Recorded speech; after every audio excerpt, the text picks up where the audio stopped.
Magandang hapon po sa lahat, Luzon, Visayas, Mindanao, kung saan kayong dako ng mundo po, tayo nagbabalik dito sa aking munting channel po, Samuel Soriano TV 29, para mag-discuss ulit ng another coins. At ito po ay ating hilig, pangungulikta po ng barya. Isa ho tayong kolektor, kaya ho tayo nagsiselling one by one ang kanilang mga halaga. Ayan po. Magandang hapon po sa lahat ng kolektor. Ayan, kung saan kayong dako ng mundo po. Ayan, lalong-lalo na ang aking mga subscriber po dyan. Maraming salamat sa mga aking mga subscriber. Maraming salamat din po sa nanonood doon sa aking FB page. Ayan po. Magandang hapon po sa mga senior citizen natin din, kung saan kayong dako ng mundo po.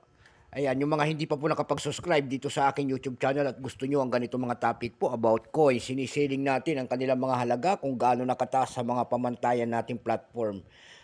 Ayan, baka pwedeng humingi ng pabor at malaking tulong na po yung gagawin ninyo, tulad na lamang ng pagpindot ng ating subscribe button, like and share para ma-update po kayo sa mga latest ko pang gagawin mga video po. Ayan. Ang pag-usapan po natin ngayon ay pera po ng BSP. At ito po ay aking bibilhin kung mayroon kayong coins na ganito. Ayan.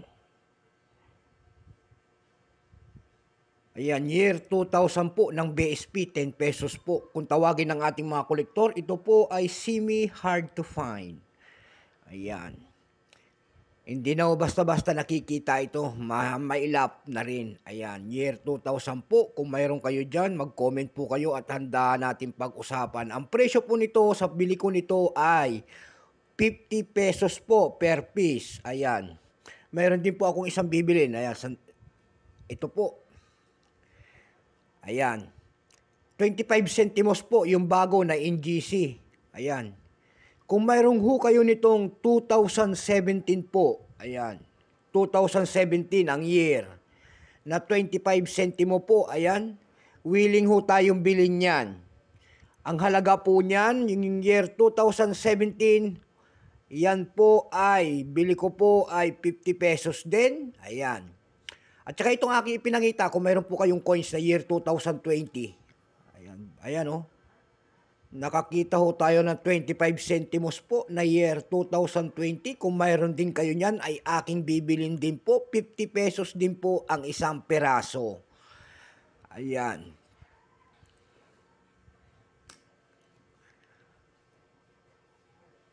Bago tayo magsimula, nakita nyo po ang imahe ng dalawang lalaki po, nakaharap po sa kanang bahagi. Sila po ang ating mga bayanin, si Apolinario Mabini, and then Andres Bonifacio. Pagkatalikod ho natin, makikita ho natin ang sale of the Central Bank of the Philippines po in the year, kung anong tatag ng ating Bangko Sentral and then Catwill. Diyan po bumabase ang ating mga kolektor kung anong reverse o dayan. Bago tayo magsimula sa ating talakayan, kikilalanin mo muna natin siya. Siyempre po, issue po, Philippines po, period, Republic, 1946, up to date po, type, standard circulation, coins, years, 2000 hanggang 2017. Hinahanap ko rin dito, baka mayroon kayo dyan ng year 2007 at saka 2009. Ayan po, mag-comment kayo dyan at pag-usapan natin ang presyo po. Value nito, 10 pesos po. Nakapalog po ito sa BSP series. Ayan, currency, piso, 1967 up to date po. Composition po nito by metallic, aluminum, bronze, center, and copper nickel ring. Ayan po, may bigat lamang po itong 8.7 grams. May haba po itong 26.5 mm. May kapal po naman itong 2.14 mm po. Hugis po, syempre bilog. Orientation niyan, medal alignment. Number N-4519. Reference number KM-278. Ito pong year 2000, kung tawagin ng ating mga kolektor, ito po ay reverse die 1A. Ito lamang po ay 7%. Wala pa po tayong ibinababa ng Bangko Sentral kung ilang piraso ang ginawa sa barya na ito, at ito po ay ating ginagamit pa. Pandagdag po yan, pambili po ng itlog at aking sigarilyo po, ayan. Pero may price na kung tawagin ng ating mga kolektor. Ayan po. Doon sa ating numista, binigyan na po ng presyo. Yung kanyang very fine, 27, extra fine, 27. Almost uncirculated nito ay nagkakahalaga na po ng 85 pesos. Yung uncirculated din, nagkakahalaga po ng 180 pesos.